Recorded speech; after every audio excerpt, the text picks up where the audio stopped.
그래서 오늘 제목이 의인의 신앙백서 1편이고요. 다시 풀어서 자면 의인은 어떻게 살아야 하는가?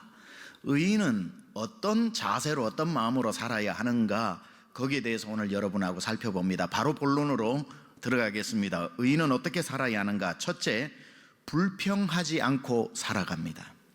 불평하지 않고 살아간다. 오늘 본문에는 불평하지 말라는 말이 3번이나 등장을 하는데 1절에도 악을 행하는 자들 때문에 불평하지 말며 7절에 악한 꾀를 이루는 자 때문에 불평하지 말지어다. 8절에 분을 그치고 노를 버리며 불평하지 말라. 이렇게 불평하지 마라, 불평하지 마라, 불평하지 마라 이렇게 말씀하고 있습니다. 하나님의 사람은, 즉 의인은 불평하지 않고 삶을 살아야 합니다. 그런데 우리의 삶에 불평이 자꾸 생겨요. 그렇죠? 불평하지 않고 살아야 하는 건 알겠는데 자꾸 불평이 생긴단 말이에요. 근데 오늘 본문에 보면은 그냥 불평하지 마라 라고만 말하지 않고 왜 사람이 불평하는지에 대한 이유를 설명하고 있어요. 아까 읽었다시피 1절에 악을 행하는 자들 때문에 불평하지 마라, 7절에 악한 꾀를 이루는 자 때문에 불평하지 마라. 그러니까 우리가 불평이 나오는 이유는 나 혼자 살면 괜찮은데 누구 때문에 자꾸 불평이 나온다는 거예요. 누굴 보니 불평이 나오고 누구 때문에 불평이 나오고 누구 말을 듣다 보니 불평이 나온다. 가만 사람이 자기 혼자 이 세상에 살면서 불평거리는 별로 없어요. 대부분 불평은 어디서 생기냐면 비교해서 생기는 겁니다. 남들을 보면서 생기는 것이고 그것 때문에 시기심이 일어나서 내 삶을 보니까 초라해 보여서 불평이 나오는 거죠. 그러니까 우리 남편이 잘 있다가 미워 보이는 건 친구 남편 이야기를 듣고 나면 불만이 커지는 거죠. 세상에 남편 하나밖에 없었다면 괜찮은 겁니다. 그래도 그 정도면 괜찮은 거예요. 우리 집이 갑자기 좁아 보이는 건 넓은 친구 집을 다녀오고부터 좁아지는 거죠. 집이 왜 이렇게 좁아? 내 옷이 초라한 것은 좋은 옷을 입은 친구를 만나고 오면서부터 옷장 가득 있는 옷을 열면서 하는 말이 입을 옷이 하나도 없다 그러죠. 옷이 그렇게 많은데도.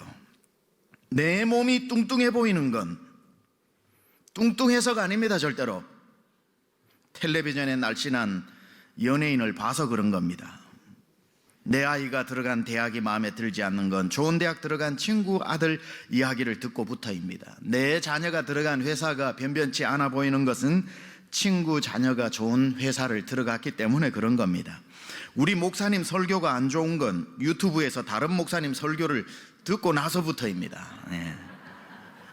우리 남편이 무능력해 보이는 건 요리 잘하는 백종원 씨를 만나고부터입니다. 당신은 밥도 안 해주냐고, 라면도 하나 안 끓여주냐고.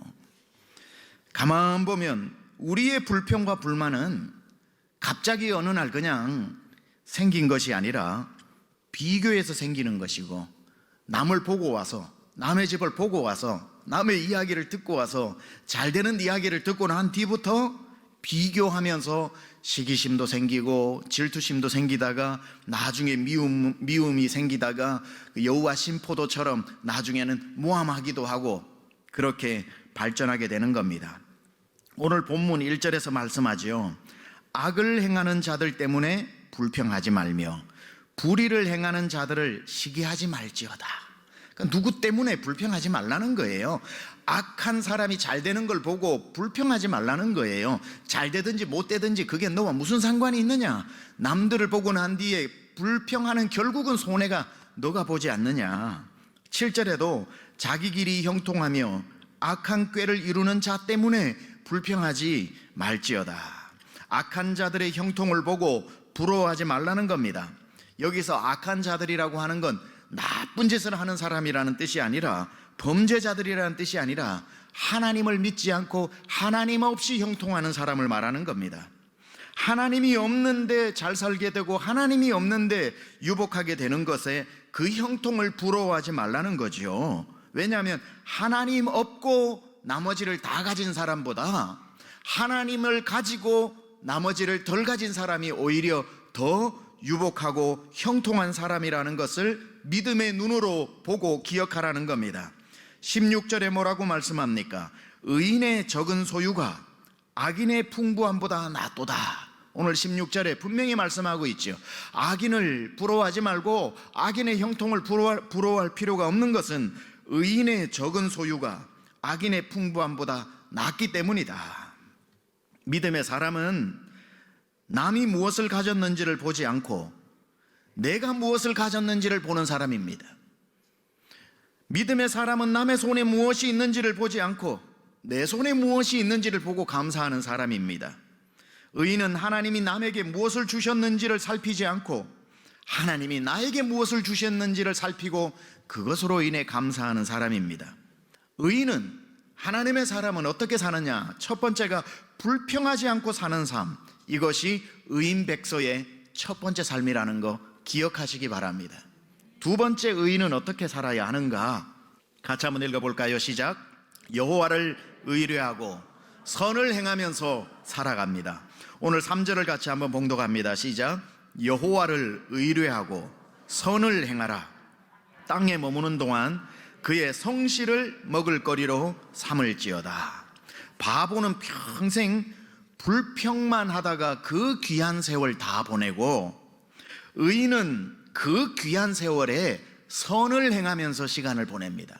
바보는 불평하면서 시간을 보내고 의인은 선한 일을 하면서 그 시간을 보낸다는 거예요. 의인은 땅에 머무는 시간이 영원하지 않다는 것을 알고 이 시간을 금쪽같이 여깁니다. 그러면서 이거 흘러가는 이 시간이 얼마나 아까운데 이 아까운 시간을 내가 불평과 바꾸면서 어떻게 사냐. 이 귀한 시간에 선한 일을 해야지, 주님의 일을 해야지, 의미 있는 일을 해야지 하면서 의인은 이 귀한 땅에 머무는 시간을 성실함을 주식으로 삼고 선한 일을 행하면서 살아가는 삶을 살더라는 겁니다. 의인은 이 귀한 시간을 하나님의 일을 하는데 그 시간을 다 사용하더라는 거지요. 성실함을 그의 음식으로 삼고 늘 선한 일, 즉 하나님의 일을 하면서 살아가더라는 겁니다. 어떻게 사느냐고요? 집에서는 기도하고 찬송하고 성경 읽고 그것도 다 모자라 필사하고, 교회 와서는 예배하고 손으로 봉사하고, 길을 갈 때는 전도하고, 불쌍한 사람 지나치지 않고 돕고, 선행하고 구제하기를 즐겨하고, 성도를 만날 때는 들어주고 도고 기도해주고 격려해주고 위로해주는 삶을 살더라는 겁니다. 집에서 주님과 교제하고, 교회 와서 봉사하고, 길 갈 때는 전도하고, 사람 만나면 기도해주고, 휴가 때는 선교하고, 공휴일에는 작정해서 자녀들을 말씀으로 양육하고, 김치 하나를 담궈도 김치가 필요한 형편이 좋지 않은 성도를 생각해 이왕 담글 때 하나 더 담그고, 양말이 싸고 좋은 게 있으면 목원들이 생각나서 하나 더 사서 챙기고, 모든 일에 금쪽 같은 시간을 선한 일을 하는데 다 보내더라는 거예요. 선한 일을 하고 하나님의 일을 하고 전도하고. 지혜로운 사람은 이 시간이 어떤 시간인데 화살처럼 흘러가는 이 시간을 내가 불평하고 어떻게 이 시간을 보내냐. 불평하기에는 너무 아까운 시간이다. 하나님의 일을 1초라도 더 해도 아까운 시간, 그래도 모자라는 시간. 여호와를 의뢰하고 선을 행하라. 땅에 머무는 동안 그의 성실을 먹을 거리로 삼을지어다. 땅에 머무는 동안 널 뭐 타고 왔느냐? 하나님, 제가 땅에 머무는 하나님 주신 그 시간 동안 선을 행하다 왔나이다.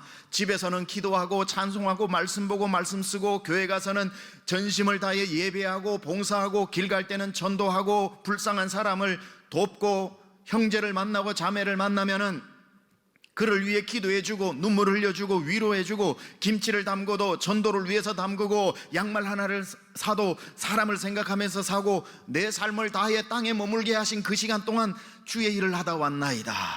이 고백이 여러분에게 나올 수 있길 축원합니다. 모든 일에 선을 행하는데 지혜로운 사람은 시간을 보내지, 누구를 생각하면서 언제 한번 두고 봐라, 기회만 와봐라 하면서 이빨을 갈고 원통함으로 불평함으로 불 꺼진 방에서 그 주먹을 불끈 쥐고 부르르 떨면서 그 시간을 보내지 않는다는 거예요. 갈라디아서 6장 9절 10절이 말합니다. 우리가 선을 행하되 낙심하지 말지니 포기하지 아니하면 때가 이름에 거두리라. 그러므로 우리는 기회 있는 대로 모든 이에게 착한 일을 하되 더욱 믿음의 가정들에게 할지어다.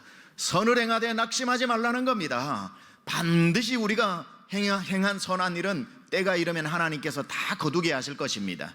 그래서 우리가 기회 있는 대로 모든 이에게 착한 일을 하시고 할 수 있다면 믿음의 형제 자매들에게 더욱 힘을 다해서 그 선행을 베풀어야 하는 겁니다. 선한 일을 하는 사람은 그 선한 일을 멈추지 않는다고 했습니다. 이 귀한 시간 한 번이라도 더 선한 일을 하려고 몸부림치고 한 가지라도 더 선한 일이 있으면 내가 하려고 앞장서는 겁니다. 선한 일을 하는 게 그의 주식이라고 했습니다. 선한 일을 하는 사람은 밥은 굶어도 선한 일은 굶지 않습니다. 그런데 이렇게 선한 일을 하는 사람은 그 선한 일을 하는 것 때문에 또 얼마나 마음이 귀한지 보상받으려고 하는 마음도 없습니다. 내가 이 사람에게 잘해주면 이 사람이 나중에 잘해줄 거야, 이런 마음 없습니다. 사람에게 선을 베푸나 사람에게 보상을 기대하지 않습니다. 선한 일을 시작한 사람이 사람에게 보상을 받으려고 했다면 불과 몇 번 못하고 그 사람에게 서운한 마음이 들고 내가 얼마나 해줬는데 이 정도 해줬으면 이 정도는 해줘야 되는 거 아니야? 실망하여 멈추게 됩니다. 선한 일을 장기적으로 하는 사람의 특징이 뭐냐면 사람에게 하되 사람에게 보상받으려고 하지 않고 하나님을 기억하고 하나님께 대하듯이 하고 그 열매와 보상은 하나님으로부터 기대하면서 가기 때문에 사람에게 실망하는 법이 없더라는 겁니다. 그래서 오늘 3절에 뭐라고 말씀합니까? 여호와를 의뢰하고 선을 행하라. 사람을 신뢰하고 하는 게 아니라 사람에게 기대하고 선을 행하는 게 아니라 여호와를 의뢰하고 선을 행하라고 했습니다. 선을 즐거워하고 지속적으로 하는 사람들은 하나님을 바라보고 하는 겁니다. 여러분, 무슨 일을 하시는지 간에 하나님을 바라보고 하시기 바랍니다. 하나님은 실망시키는 일이 없습니다. 왜 여호와를 의뢰하고 선을 행하라 하셨을까요? 9절에 이렇게 말씀하고 있죠. 진실로 악을 행하는 자들은 끊어질 것이나 여호와를 소망하는 자들은 땅을 차지하리로다. 여호와를 신뢰하고 하는 사람은 절대로 하나님은 실망시키지 않으십니다. 하나님을 바라보면서 선을 행하는 사람은 낙심하지 않습니다. 왜냐하면 하나님의 듣기가 실망시키지 않으시는 것이기 때문입니다. 다들 시험에 들고 하다가도 멈추고 마음이 꽁꽁 얼어버린 사람, 뭘 좀 하자 그러면 이제 안 해. 이제 안 해. 나도 옛날에 다 해봤어. 옛날에 내가 다 할 만큼 다 했어. 지금 자기가 하고 있는 거 내가 옛날에 했던 거 비교도 안 돼. 그래, 나보고 하라고 하지도 마. 이러면서 마음을 닫아버린 사람들이 있는데 특징이 뭐죠? 사람에게 상처받은 겁니다. 사람에게 왜 상처받았나 곰곰이 그걸 다 생각해보고 덮어보면 사람에게 실망한 이유는 사람을 기대했다는 겁니다. 결국은 그 사람이 신뢰해서는 안 되는 사람을 신뢰하고 의지해서는 안 되는 사람을 의지하고 사람에게 기대를 했던 자기 잘못인 거예요. 아예 시작부터 사람에게 기대하지 말고 내가 사람에게 하나, 이것은 죽게 하는 것이고 보상이 이 사람에게서 오지 않고 따뜻한 말 한마디가 오지 않고 고맙다고 다시 한번 손편지 하나 오지 않아도 하나님을 의지하고 하나님께 하는 것이면 하나님은 그 사람에게 반드시 여호와를 소망하는 자들은 땅을 차지할 줄 믿습니다. 하나님이 갚아주신다는 거예요. 선을 행하되 낙심하지 말 것은 하나님께서 때가 이르면 다 갚아주실 것입니다. 그래서 끝까지 하는 사람들의 특징은 사람 안 봐요. 사람을 그렇게 기대하지 않아요. 무슨 선한 일을 하든지 간에 언제나 소망은 하나님께 두더라는 겁니다. 왜냐하면 하나님은 나를 실망시키지 않는다는 걸 우리는 너무나도 잘 알고 있기 때문입니다. 신앙백서, 의인의 신앙백서 세 번째, 하나님을 기뻐합니다. 하나님을 기뻐합니다. 하나님의 사람이 어떻게 그럼 기뻐할 수 있나요? 누가 안 기뻐하고 싶어가지고 안 기뻐하나요? 눌리니까 그렇지. 하나님의 사람이 어떻게 기뻐할 수 있는가? 하나님의 사람은 된 일을 보고 기뻐하는 것이 아니라 될 일을 미리 보고 기뻐하는 것입니다. 된 일 가지고 기뻐하려면 기뻐할 게 별로 없죠. 된 일 가지고 슬퍼할 것 슬퍼하고 기뻐할 것 같으면 기뻐할 일도 있고 슬퍼할 일도 있겠지만 믿음의 사람은 된 일 가지고만 기뻐하지 않고 될 일을 미리 믿고 기뻐하는 것입니다. 그래서 성경에 아까 나오는 말씀처럼 또 여호와를 기뻐하라. 왜 기뻐해요? 그가 내 마음의 소원을 내게 이루어 주시리로다. 미래의 것을 땡겨서 기뻐하는 거예요. 내가 기뻐할 일이 없지만 기뻐해도 되는구나. 왜냐하면 그가 내 마음의 소원을 이루어 주실 것이구나. 믿음 없는 사람은 된 일 가지고 기뻐하기도 하고 슬퍼하기도 하지만 믿음의 사람은 될 일을 가지고 미리 기뻐하는 것입니다. 지금 이 고백을 하고 있는 다윗의 고백, 지금 마음의 소원을 이루어 주시리로다라고 했으니까 이루어 주신 건 아니지요. 된 일이 아니란 말이에요. 근데 이게 될 일이란 말이죠. 그런데도 시편 기자는 될 일이니까 나중에 되면 기뻐하라라고 하지 않고 될 일이니까 여호와를 지금 기뻐하라는 거예요. 지금 충분히 누리라는 거예요. 그 기쁨을 미래로 미루어 두지 말고 오늘 충분히 그 기쁨을 땡겨서 누리라는 겁니다. 여호와께서 앞으로 너에게 행하실 일을 믿음으로 믿고 기대할 때 오늘부터 기뻐하게 되는 줄 믿습니다. 여호와를 기뻐하라는 말은 여호와께서 하실 일을 미리 보고 기뻐하라는 말인데 그것이 주 안에서 기뻐하라는 말이고 오늘 본문에 나오는 여호와께서 주시는 기쁨을 충분히 누리라는 거예요. 미래에 될 일을 미래에만 기뻐하면 아깝잖아요. 미래에 될 일을 오늘도 기뻐하고 내일도 기뻐하고 되어질 때도 기뻐하면 충분히 기뻐하는 거죠. 충분히 누리는 거죠. 의인의 신앙 백서 네 번째, 길을 여호와께 맡깁니다. 의인의 특징이 있는데 길을 여호와께 맡기더라는 거예요. 세 번째 특징이 무슨 일이든지 기뻐한다면 네 번째는 무슨 길이든지 여호와께 맡기더라는 거예요. 하나님을 믿는 사람은 5절 6절입니다. 같이 읽겠습니다. 시작. 내 길을 여호와께 맡기라. 그를 의지하면 그가 이루시리라. 할렐루야. 하나님의 사람은 자기의 가는 길을 하나님께 맡기는 사람입니다. 우리는 흔히 하나님을 믿는다고 할 때 내 인생을 맡겼다고 하지 않습니까? 내 인생을 맡겼다고 할 때는 내가 살아가는 길도 맡겼다는 뜻이에요. 내 인생 내가 알아서 하는 게 아니에요. 하나님이 알아서 해주시는 것을 신뢰하는 것, 그게 내 길을 맡긴 겁니다. 하나님을 믿는다라고 할 때에 가장 먼저 믿는 게 하나님이 그 길 중에 하나가 뭐냐면 하나님이 지옥 가는 내 길을 예수 믿게 하여 천국 가는 길로 바꾸어 주신 그 길을 하나님이 책임져 주신다라는 게 첫 번째요. 그것뿐이 아니라 하나님이 내 길을 인도하신다는 것은 천국 가는 길뿐이 아니라 내 남은 날 동안 살아가는 인생길도 하나님께 맡겨 하나님이 책임지시게 하는 것입니다. 천국 길도 맡기고 인생길도 맡기는 것, 이게 믿는 사람들의 특징이더라는 거예요. 하나님은 우리를 천국만 데리고 가시는 분이 아니라 인생길도 인도하시는 분이신 줄을 믿으시기 바랍니다. 악한 사람, 하나님 없는 사람이 길을 선택하는 방법과 하나님을 믿는 사람이 길을 선택하는 방법이 그래서 달라요. 스스로 길을 개척해야 되는 사람과 하나님께 길을 맡긴 사람이 이 선택하는 길이 다르더라는 거예요. 악한 사람이 길을 선택하는 데는 대부분이 두 가지 기준으로 선택을 합니다. 하나님 없는 사람이 길을 선택할 때 첫째, 악한 사람, 하나님 없는 사람이 길을 선택하는 것은 넓은 길을 선택하더라고요. 넓은 길. 그러니까 마태복음 7장 13절에 보면은 멸망으로 인도하는 문은 크고 그 길이 넓어 그리로 들어가는 자가 많고 이렇게 되어 있죠.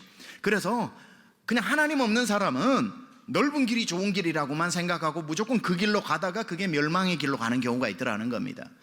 하나님 없는 사람, 악한 사람으로 비유되어진 하나님 없는 사람이 길을 택하는 두 번째 방법은 뭐냐면은 남들이 가는 길을 따라갑니다. 넓은 길이면서 동시에 남들이 많이 가면 그 길을 따라가는 거예요. 특별한 기준이 있는 게 아니라 시편 1편 1절에 이렇게 말씀합니다. 복 있는 사람은 악인들의 꾀를 따르지 아니하며 죄인들의 길에 서지 아니하며 오만한 자들의 자리에 앉지 아니하고 이렇게 나오지요. 이 의인이 여기 악인들, 죄인들, 오만한 자들 복수로 나와 있거든요. 그러니까 하나님 없는 사람은 혼자 가기 두려우니까 남들이 많이 가는 길이 좋은 길인 줄 알고 첫째 넓은 길, 두 번째 남들이 많이 가는 길, 그 길을 따라가다가 가다 보니 멸망의 길일 수가 있다라는 겁니다. 그래서 하나님 없는 사람들이 살아가는 삶의 방식을 보세요. 비슷합니다. 남들이 좋다고 하면 우르르 그 길을 따라갑니다.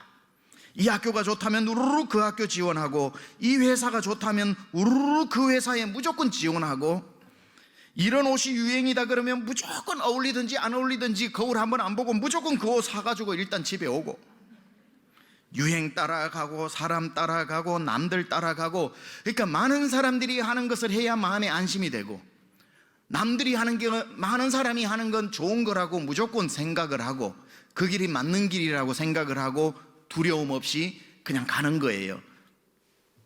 하지만 믿음의 사람들은 좀 다릅니다. 좁은 길이라도, 아무도 가지 않는 길이라도 하나님이 원하시면은 하나님 남들 아무도 안 가는데요, 하나님 그건 너무 험한 길인데요, 이렇게 안 따지더라는 거예요. 왜냐하면 길을 맡겨버렸기 때문에. 길은 그분이 가라는 대로 가기로 작정했기 때문에. 길을 맡긴다는 게 그겁니다. 무슨 길로 부르시든지 간에 내가 길을 하나님께 맡겨버렸사오니 나는 그 길 갑니다. 하나님이 좁은 길이든지 험한 길이든지 혼자 가는 길이든지 그 길을 가겠다라고 하는 신앙 고백인 거지요. 그래서 그 길을 여호와께 맡기고 하나님이 인도하시는 대로 가겠다고 결정한 사람, 그게 의인들의 길입니다. 가보니까 남들도 많이 좀 가면 괜찮겠는데 아무도 가는 사람이 없어도 좀 불안하지만 가는 거예요. 왜냐하면 그 길을 맡겨버렸기 때문에. 좀 넓으면 좋겠는데 굉장히 험하고 포장도 안 해놓고 비포장 도로고 간혹 가시도 있고 돌뿌리도 있어요. 아이고 이 길 가겠나 싶어도 좀 염려가 되지만 또 그 길을 갑니다. 왜냐하면 내가 길을 맡겼기 때문에, 하나님께. 하나님이 길을 인도하신다는 확신이 있기 때문에 좁은 길을 가게 되는 거지요. 그러다 보니 하나님을 믿는 사람들은 남들 다 한다고 그 일을 별로 안 해요. 남들 다 간다고 좋다고 우선 가고 보는 게 아니에요. 때로는 전혀 다른 길을 선택해서 가는 경우들이 있습니다. 남들이 가지 않는 길을 선택해서 혼자 가지 않는 나라에 선교를 간다든지, 남들 다 요즘 이게 좋다고 그걸 하고 있는데 남들이 하지 않는 사업을 시작해서 전혀 새로운 시장을 개척한다든지, 남들이 다 입는 유행 따라 옷을 입지 않고 자기 멋대로 옷을 입어가지고 패션을 창조한다든지, 어떤 사람은 입다 보면 그게 패션이 되는 겁니다. 어떤 사람은 남들이 다 천편일률적으로 생각하고 대한민국에서 성공하려면 이렇게 해가지고 무슨 공무원 시험을 보고 무엇을 하고 정해져 있는 공식처럼 따라갈 때에 전혀 다른 길을 선택함으로 말미암아 또 하나의 길을 개척하고 또 하나의 문화를 만들어내는 사람들 보니까 하나님의 사람들 중에 그런 사람들이 많더라는 거예요.